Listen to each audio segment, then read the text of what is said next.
Hello, interviewer. During the Cold War, did people realize what was happening in the world? Yes, I think people were aware that it was a dangerous time again. Don't forget, the Cold War was just a few years after World War II. Well, let's say 10 years after World War II ended. So a lot of people still remembered horrible World War II and the deaths, and it was just a couple of years after the Korean War, peace was signed, so people were aware of death and war, and now here is this Cold War where the United States and Western Europe versus Russia and its allies behind the Iron Curtain, and so people knew that again there was tension, there were problems, there was talks of disagreements, and you know that talks of disagreement may lead to fighting and so on.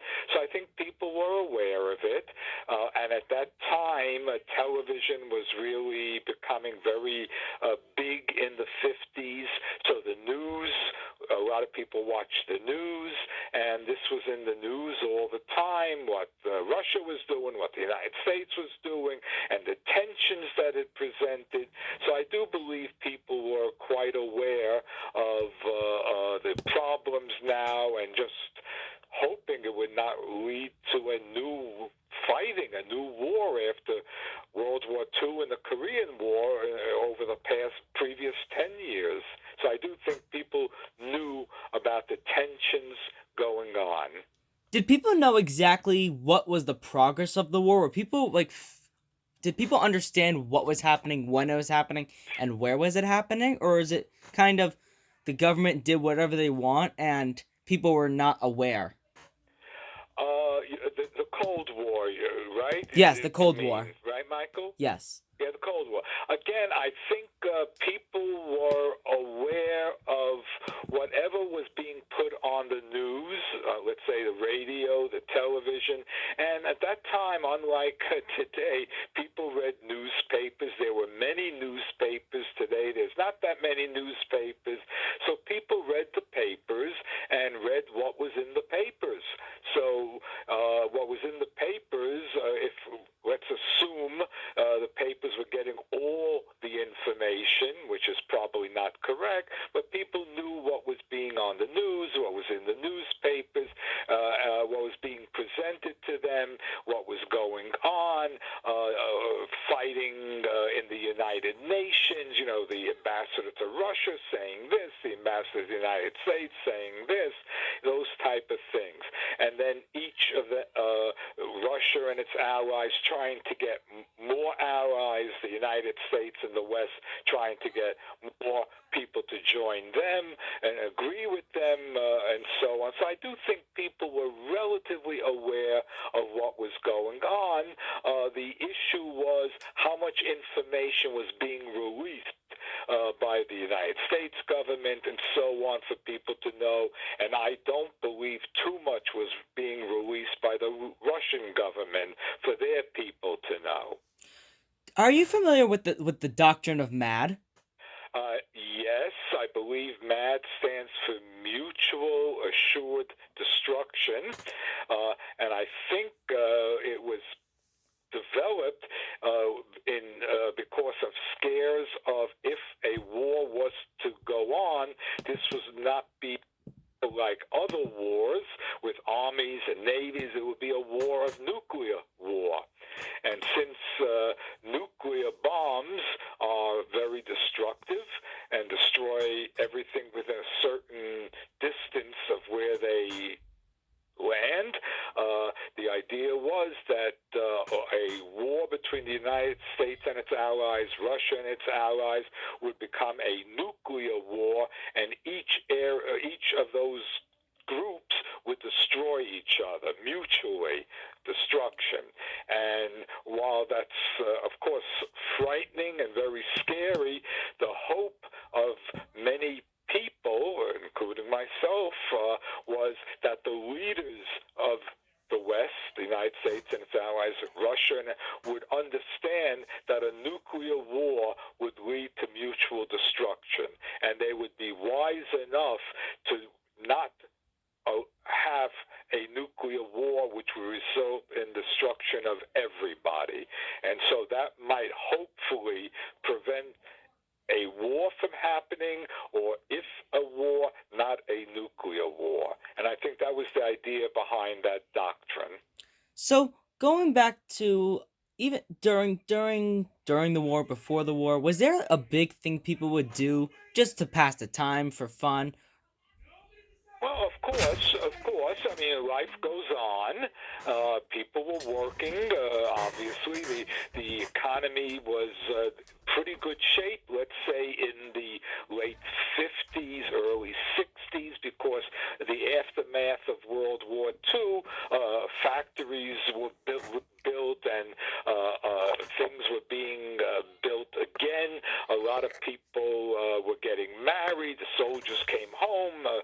Families were being developed, and they needed homes and televisions and maybe cars, middle class.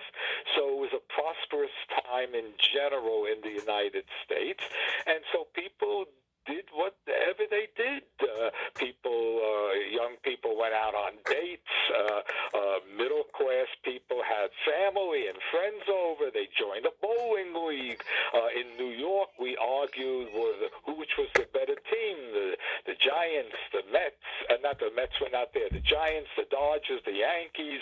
So, people were trying to live their lives after, from 1945 to 53, World War II and Korea, terrible times. Now it's time to try to live your life, and people were trying to live life. Kids were going to school in schools, and people were beginning to realize college was more available for people, and there was an understanding that by doing well in school and going to college, it might lead to a better life for you. So I think these were things that were going on, and people were aware of it, not, sitting crying every day, but trying to go on with their lives. Interesting. So I know you personally were almost drafted into the U.S. Army. What did you think about conscription and drafting? A very good question, Michael. I think conscription drafting depends on what the conscription and drafting is for. So if it was for myself, I can only speak for myself and probably for some of my close friends. If it was something like World War II, we would have we would appreciate conscription. We wouldn't even wait for conscription. We would join to fight fascism, Nazism, and so on. That we felt that was a just war. To go and be conscripted for the Vietnam War, that would have been something I would have been very, very unhappy about, because I didn't feel that was my war. I didn't feel America was in danger. I didn't think the North Vietnamese were coming into New York City to take it over, like perhaps the Nazis would have wanted, or so on. So that was not the kind of war that I would want to fight. It's not the kind of war I would want to be drafted. I would certainly not volunteer to fight for that war, unlike, let's say, World War II is concerned. So again, it all depends on the type of war. What are you fighting for? What are the values that you're trying to fight for, as far as being for conscription or even volunteering? Very interesting. Did you and your friends ever you and your friends ever talk about the war? Certainly in the mid to late 60s, I think we did. I wouldn't say it was over our heads day and night, but again, it was an important part of our lives. It was in the news. Every night you saw it in the news. It was in the newspapers. Every newspaper, every news channel told you how many Americans died that day, how many South Vietnamese died, how many North Vietnamese Vietnamese died. So it was in your face all the time, the information. So you knew about it was going on and so on. And on the other hand, you were trying to live your life as best as possible, hoping that was something far away, hoping you would not have to face that war, being drafted and so on. Most of my friends would not volunteer, as I wouldn't, for that war, and hopefully not being drafted, which was a worry that I had. Yes, we knew about the war. We were conscious of it. We felt terrible about how many people were dying in the war. That was not, we felt, in America's interest at that time. What are we doing there? So we were aware of it. But again, Michael, we try to live our lives like I think all people, or especially younger people, look to the future, try to live their lives. Let's go on with school. Oh, that girl is a knockout. I wonder if she'll go out with me to the movies. What young people think about. Yeah. So, if I'm not mistaken, was America at the end of the 60s was in the Vietnam War, but when they were going into the early 70s, even towards the late 60s, the American populace was not very favorable to the Vietnam War. Why was this? Why did Americans suddenly realize the Vietnam War wasn't good for America? Yes. So what was happening then was the death toll kept rising. A lot of young Americans were dying in jungles far away. A lot of people, and again, the news is on the news all the time. It was not hidden. Newspapers and the television news, radio news, and Americans were seeing young people are dying, and they're asking, and Americans start to ask the question, what are they dying for? And of course, when in the earlier 60s, middle 60s, it was to stop communism. And I think most Americans, yes, we want to stop communism, but by the late 60s, early 70s, the war started to fall out of popularity, and Americans were asking, are we really stopping communism? Was South Vietnam, who we were fighting to protect against North, were they any better than North Vietnam? They were corrupt. They were crooks. Their government stealing money from the people. So why are we fighting for them and our boys dying for them over there? So a lot of people felt this is not a war that we should be fighting, number one. Number two, at that time, the racial movement in the United States was really on the upward swing. Martin Luther King, great man, was pushing for equality among the races, and that was becoming a big issue in the United States. And Americans were asking, we should be fighting the war on racism, not the war against the North Vietnamese. Why are we putting our efforts thousands of miles away when there are problems right here in America? So I think because Americans didn't feel we should be fighting communism thousands of miles away, and what was we were going to gain from that, and then Americans felt there were problems right here in the United States, particularly racism and other issues. Again, poverty was certainly prevalent and so on. Why are we fighting there? Let's fix up America here. So I think those were reasons that the Vietnamese War was becoming less and less popular. And again, Michael, television, news, it was in your face every day. Very interesting. I think that was all contributing to it not being popular or losing some popular. Not among all. There were some very firm Americans, we're Americans and we got to win. But again, many felt this is not the war for us. Very interesting. When the war came to an end around the early to mid 90s, what was the public reaction to it? The war came to an end sort of in the mid 70s, Michael, not 90s. Oh, really? The Vietnam War. I mean, the Cold War. I mean, sorry. I beg your pardon. The Cold War. So it did come to an end for some period of time, and I think the feelings of most people were of relief some extent because, again, we understood that the Russians had nuclear. You asked a question about MAD. Russians had nuclear weapons. We had nuclear weapons, and so on. So there was great relief that maybe we're not going to nuke each other to death and all that. And maybe we can now turn, again, our attention to issues that we need to face here at home, not far away. And again, racism, of course, important then. Poverty was still doing. America needed to rebuild some infrastructure, things that America put off because World War II, and then America was trying to help West Europe rebuild after World War II. So America wasn't rebuilding itself, and we needed to start rebuilding.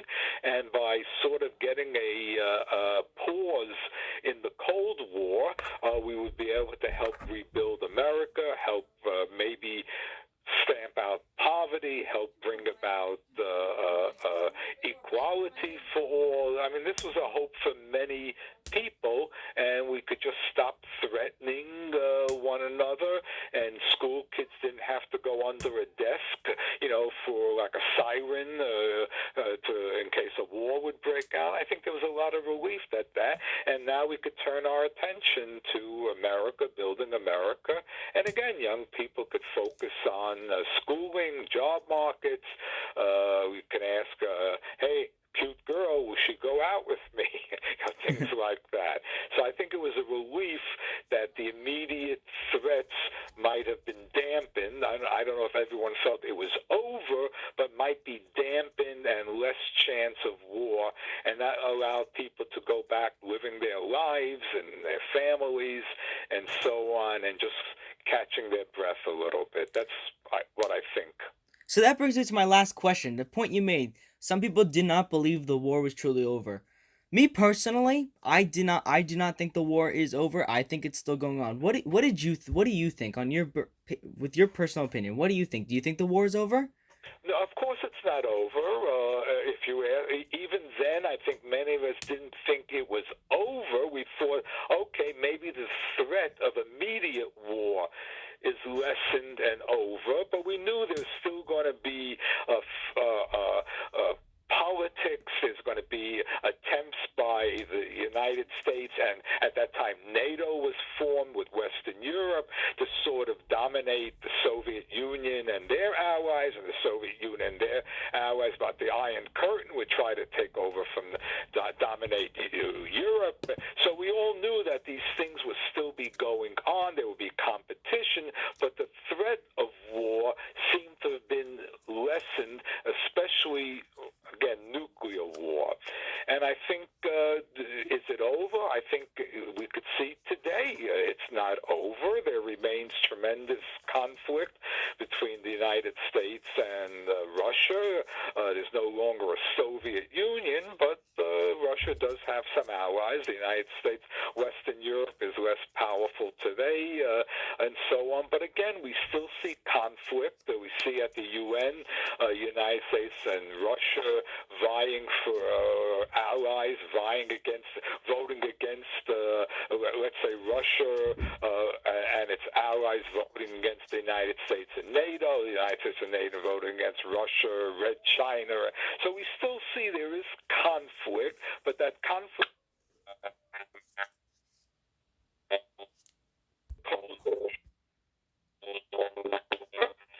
Continue. Okay. So, although the so-called Cold War was over, let's say, in the late 80s, early 90s, and we were grateful that I think to many of us, the idea was that there was no longer a very strong threat of physical fighting in the Cold War. We understood that there's always going to be tension between the powers, the United States and its allies, the Soviet Union and its allies, and Russia and its allies. There would always be tension between the two because each one is trying to be the dominant force in the world. But it didn't seem like there was a major imminent threat a physical fighting war. So that it would be arguments, there would be political arguments, there would be condemnations at the UN. The Russian ambassador will condemn the United States and the West for doing this. The United States will condemn Russia and its allies for doing that. But it would not really be physical fighting, and certainly, hopefully, we prayed not nuclear fighting, but there would also be a conflict, a competition between the powers. And history, Michael, I'm not a historian, but history tells us there was always this. There was always competition among the powers that existed in those days, be it Egypt against the Babylonians, Rome against Greece, Germany against France, England against France. Always competition among the powers. So those of us who sort of tried to read and understand felt, okay, the threat of a physical actual war has been dampened, has been lessened now. There's some more cooperation, but there's also going to be competition between the West, the U.S., and the Soviet Union. And we see that going on today more than ever. Still competition. Soviet Union, or now Russia, now no longer going into places in conflict with the United States, like in the Mideast, Syria, and so on. Russia going into part of the Ukraine, taking it over. So there's always this competition between the powers. But I'm happy to say, thank God, it's not leading to physical wars and so on. So I think the Cold War is over as a war. It's not over as a competition. Well, then I thank you for your time. You're very welcome. It was my pleasure. I hope you get a very good grade on this assignment. I hope I do too. Just kidding. Okay, Michael. My Hello, Miss Wilson. This is my interview with my grandfather. And thank you for watching.